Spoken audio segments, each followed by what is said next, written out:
Hello from Kingfisher, Oklahoma. Today we're looking at 2 Samuel 9 and 10. Now, David is still trying to do the right thing for Saul's household. He's trying to respect the family and see if he can help any of the family members. Well, it turns out Jonathan's son Mephibosheth is still alive, and David wants to treat him well. So he seeks him out and wants to have him come to his table, eat food, and he just wants to take care of him. Well, Mephibosheth is kind of shocked at this because usually when there's a changeover of royal families, the people die because you don't want any competition, right? Get him out of here. So we don't see that though with David. He's often, not always, but he often is seeking to do the right thing, and this is another example of that. So he takes care of Mephibosheth. Now, David also wants to go and talk to the surrounding nations, see if he can have good relationship with them, but he's met with some resistance from some of the children of the kings that he used to interact with. In fact, more than that, it's like a combative situation. So David sends some messengers over, and they are disgraced. Their garments are cut off, exposing themselves in an inappropriate manner. Their beards are shaved off so that they're not clean and holy before God. I mean, this is bad news. So David is going to go and he fights against these kings and kind of takes them over, and he is victorious. Then God is expanding the kingdom just like he said he would. And things seem to be going very well for David for now. But that's a story for another time. Let's jump right into our chapters here. Chapter 9. David said, "Is there any yet left of the house of Saul, that I may shew him kindness for Jonathan's sake? And there was at the house of Saul a servant whose name was Ziba. And when they called him unto David, he said unto him, Art thou Ziba? And he said, Thy servant is he. The king said, Is there not anyone yet of the house of Saul, that I may shew the kindness of God to him? And Ziba said unto the king, Jonathan hath yet a son, which is lame on his feet. The king said unto him, Where is he? And Ziba said unto the king, Behold, he is in the house of Machir, the son of Ammiel, in Lodebar. And the king sent and fetched him out of the house of Machir, the son of Ammiel, from Lodebar. Now when Mephibosheth, the son of Jonathan, the son of Saul, was come unto David, he fell on his face and did reverence. David said, Mephibosheth. And he answered, Behold, thy servant.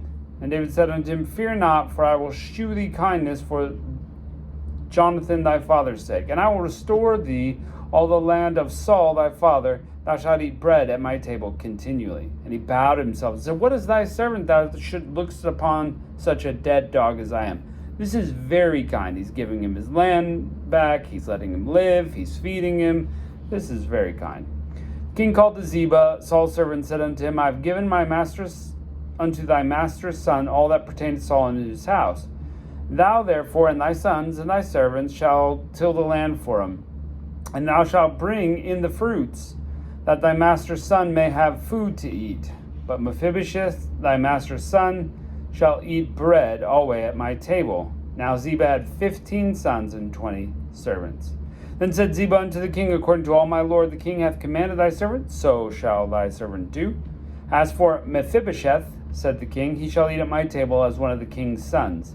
And Mephibosheth had a young son whose name was Micah, and all that dwelt in the house of Ziba were servants unto Mephibosheth. And Mephibosheth dwelt in Jerusalem, for he did eat continually at the king's table, and he was lame in both feet. Now, that's quite a mouthful, that name. But chapter 10. And it came to pass that the king of the children of Ammon died, and Hanun his son reigned in his stead. Then the king said, I will show kindness unto Hanun the son of Nahash, as his father showed kindness to me. David sent to comfort him by the hand of his servants his father, and the servants came to the land of the children of Ammon. The princes of the children of Ammon said to Hanun their lord, Thinkest thou that David doth honor thy father, that he has sent comforters to thee? Hath David not rather sent his servants unto thee, to search out the city, and to spy it out, and to overthrow it? That's not really what happened. Therefore Hanun took David's servants and shaved off one half of their beards, and cut off their garments in the middle, even to their buttocks, and sent them away. shame. And they told it to David, and he sent to meet them because the men were greatly ashamed. The king said, "Tarry at Jericho until your beards grow, and then return." And then the children of Ammon saw they stank before David. You guys stank. The children of Ammon sent and hired the Syrians of Beth Rahab and the Syrians of Zobah, 20,000 footmen. The king of Makkah 1,000 men, and of Ishtab 12,000 men. When David heard of it, he sent Joab and all the host of the mighty men. The children of Ammon came out and put battle in array in front of the gate.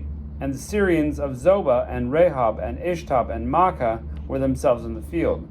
When Joab saw the front of the battle was against him, before and behind, he chose the choice men of Israel and put them in array against the Syrians. The rest of the people he delivered into the hand of Abishai his brother, that he might put them in array against the children of Ammon. And he said, "If the Syrians be too strong for me, then thou shalt help me. But if the sons of Ammon be too strong for thee, then I will help thee. Be of good courage, let us play the men for our people, and for the cities of our God. And the Lord will do that which seemeth good to him." And Joab drew nigh, and the people were with him, unto the battle against the Syrians. And they fled before him. So God is bringing them in victorious. The children of Ammon saw that the Syrians were fled. They fled also before Abishai and entered the city. So Joab returned from the children of Ammon and came to Jerusalem. Victory. The Syrians saw that they were smitten before Israel. They gathered themselves together. And Hadarezer sent and brought out the Syrians who were beyond the river, and came to Helam. And Shobach, the captain of the host of Hadarezer, went before them. And it was told David, and he gathered all Israel together and passed over the Jordan and came to Helam. And the Syrians set themselves in array against David and fought with him. The Syrians fled before Israel, and David slew the men of 700 chariots of the Syrians and 40,000 horsemen, and smote Shobach, the captain of their host, who died there. That's a lot of men that David is victorious over. But it's not really David, it's God. When all the kings that were servants to Hadarezer saw that they were smitten before Israel, they made peace with Israel and served them. So the Syrians feared to help the children of Ammon anymore. So when you do things God's way, you just kind of stay in the groove, you do the right thing, God is going to provide. It's not always going to be necessarily how you think it's going to go, but he has promised not to leave us and forsake us when we serve him. So make that choice today. Serve him, fear him, do it his way, and he'll bless you. Thanks for joining us. Join us next time when we look at David and the time that he didn't make the right choice. Catch you next time.